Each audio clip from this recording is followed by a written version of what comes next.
Hello and welcome. I'm Craig Harrington, and today's topic is poor monetary policy at the Federal Reserve.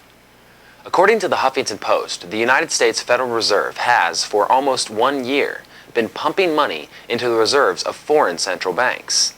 The program represents a major expansion of the Fed's involvement in the global economy. The Federal Reserve is, after all, the central bank of the United States, yet this expanding mandate makes it seem more like the International Monetary Fund. Since December 7, 2007, the day that the Fed initiated this newest lending program, roughly $600 billion has been lent out, and of that lending, only about half has since been repaid. Oddly, many of the countries which received loans from the Fed are some of the largest holders of U.S. debt, particularly Japan, England, and Brazil. These countries could have just called in the debt that we already owe them, but instead they asked for loans. Not only does this put us on the hook in case their loans can't be repaid, but it is a missed opportunity on our part to recollect some of the debt obligations which we have floating around the globe. Instead of lending them money from the Fed, we should have made them cash in the appropriate amount in Treasury bonds.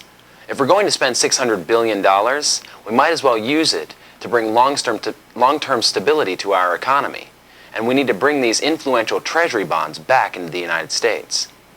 In general, central banks lend to other central banks as a way of diversifying their risks.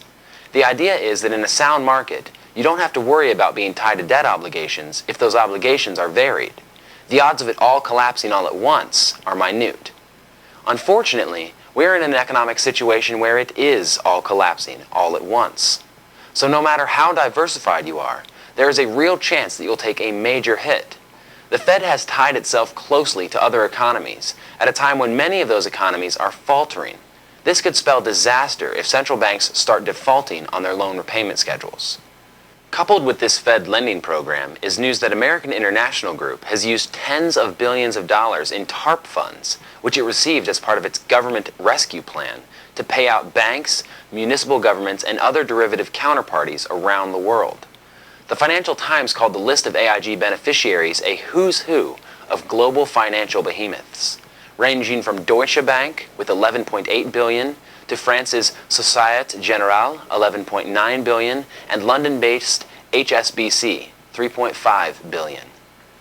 It seems highly questionable that in a time when our economy is in crisis, the government would allow its money to go overseas to prop up companies and countries around the world. There's an old adage that you cannot clean up someone else's mess until you have come to grips with your own. And this is precisely the case in the United States today.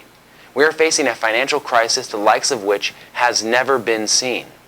We need all eyes in the government dealing with how to solve this domestic crisis before it spirals out of control. On behalf of concerned citizens, I'm Craig Harrington. For more on this and other related news, log on to economyandcrisis.org. Wake up, America! Open up your eyes! Wake up, America! Wake up!